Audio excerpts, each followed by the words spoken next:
Question number 4. I bet you're going to love this question at the end. Now, you should see there is a nice flavor of the thought process what JEE Advanced requires. Now, you would see here, I'll just go through the summary of the question. There is a circular coil of radius capital R, number of turns N, and that doesn't have resistance. And there is also a magnetic field, and the coil is initially hanging in a vertical plane. And apart from that, we also have capacitor, and that capacitor is charged with the value capital Q. Now, let me show the figure, and then you will get the entire idea.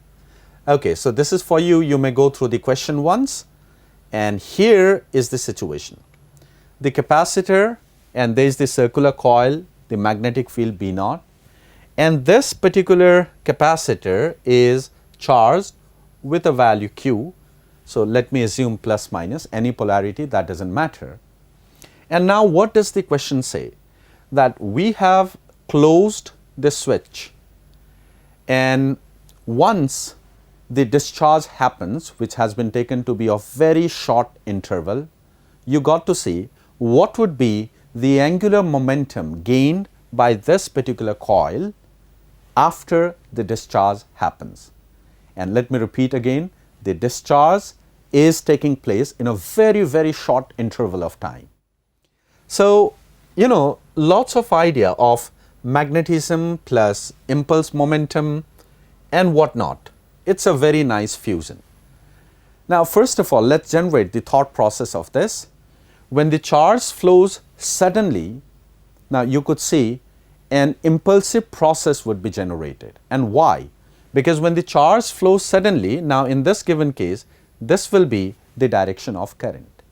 And you know, with this direction of current, a magnetic moment, let me represent it by M, would be generated, which will come out of the plane.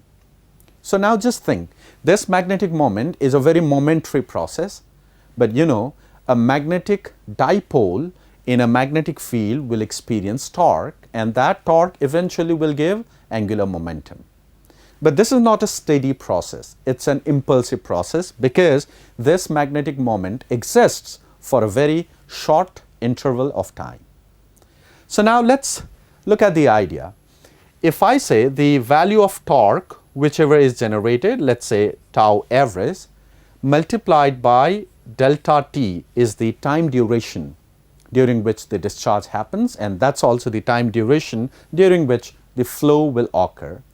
That is equal to the change in angular momentum, so L minus of 0. And how am I going to write the average torque? Because the angle between magnetic moment and the magnetic field is 90 degree. So, the average torque would be m b naught sine 90 delta t, that's equals to L. And now eventually we got to write the value of magnetic moment, which is NIA. I, of course, would be the average current here. So, the number of turn is N, I is the average current that flows during the interval, and A, of course, is pi r square, the magnetic field B naught delta t, that is equals to L. And the final thing, the total charge of the capacitor was Q at the beginning. So, I multiplied by delta t is going to be Q. So, this L will be equals to N Q pi r square multiplied by B naught. So, that is the situation. And where do we have the option? The option is option number B. Okay, let's go to the fifth one. Question number 5, a very beautiful one. It has been brought from the topic of wavefront, and the Huygens principle would be applied here. Now, what does the question say? You could see there is a certain arrangement of refracting surface, and there is incident a parallel beam of light. And based on this, we need to draw the shape of the emergent wavefront. So, that's what the question says. So, have a look at the question. So, based on this incident ray, we need to plot the emergent wavefront. And let me show you how the option goes something. It's The options are A, B, C, D. This is how it goes. So which strategy are we going to follow? Let's do one thing. Let's plot the emergent ray, and then we'll put in the property that the wavefront is perpendicular to the ray. For that, let me choose a bunch of rays right here just for representation purpose, and it's something like this. The first one here, the second one here, third is this. This much is fairly going to give us the idea. And what would be the emergent one? That's not a problem. It's going from denser to rarer, so that of course will go away from the normal. Away from the normal for all, but just remember the orientation of normal. Like for this, the normal is here. So away from the normal, this will start and it would go in this way. And for this, let's say, again, you could say away from the normal, it would go in this given manner, right? So this one was straightforward. What about here? You could say the normal is in this manner. So away from the normal, if I just go, that is going to give me this one, and likewise away from the normal is going to give this direction of emergent ray. So here we are completely ready with the emergent ray. So how would the wavefront look like?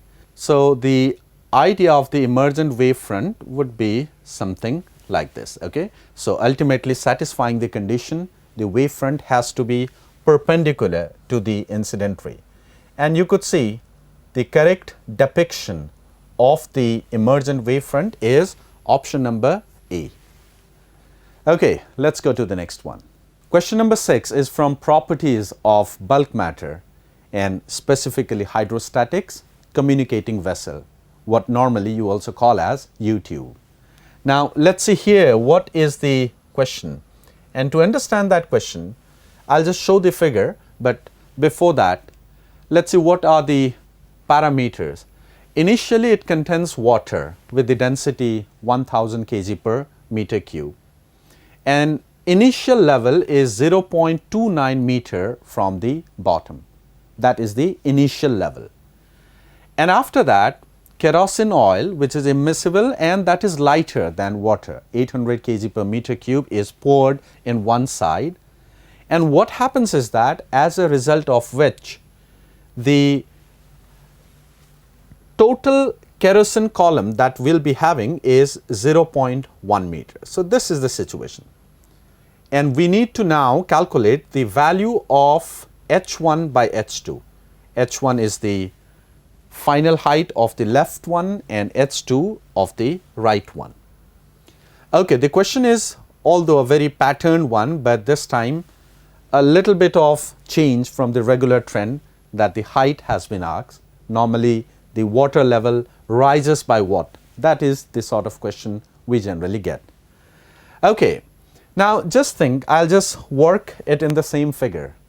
Initially the water level was at the same on both the side, and as you pour kerosene, this side will dip and this side will rise. So what is going to happen? Let's try to understand it. If I show the initial level, just for the representative purpose, it's something like this. What would happen is, please don't scale the figure, okay? So this is something like this. So here, this particular length, this one will be x, like initially the water level was here and this has fallen by distance x. Similarly, it would rise by a distance x as compared to the initial level shown by the green dotted line. Don't scale the figure. And now let's try to equate the pressure on both the sides. So we can start with any given point. I'll just call this point as A, and this particular point of the same level, that will be B, and of course this will also be x below the dotted line. Now it's time that we equate the pressure. So if I equate the pressure at A and B, what's going to happen? I will be getting the rho K is the density of kerosene multiplied by G into 0.1 is this side, the pressure at this given point.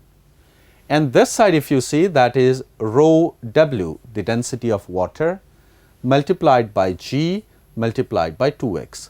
Okay, that is the first part. Let's put the value. This G gets cancelled. Density of kerosene, that has been given as 800. Density of water is 1000. So if I take it this side, this is going to be 4 by 5, and there is 0.1, and this 2 will come this side. So this is the value of x. And how much is it going to be? The value of x is going to be 0.04 in meter. So that's the first part we have done. So we are almost done. Now we need to calculate H1 and H2. So let's see. Now that's a very straightforward one. You should see the initial level was 0.29 meter, I believe. Let me just verify once. Yes. So 0.29 meter. Now let's try to understand. If I go for the right side, what would be the level? Now this is the dotted one, 0.29 plus additionally x. So if I talk about H2, that will be 0.29 was till this dot plus additionally x, which is 0.04, and this is going to be 0.33 meters. And what about H1? If I talk about H1, let's see. That requires a little bit of twist, but not much. Okay, so let's see how it goes. You could see here 0.29 is till this point, and the additional you can write how much. Look, this is going to be 0.29. Okay, anyway you can see, let me come down, that is minus of x 0.04. So I have reached here, and plus of 0.1. So this value of H1 is going to be 0.35. Okay, so this is what we have done. Now you need to calculate the value of H1 by H2. Yes, yes, the ratio of H1 by H2. So we need to divide 0.35 by 0.33. So there it is, option number B, that is the correct one.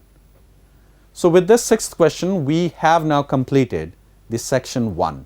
It's time we move into section 2.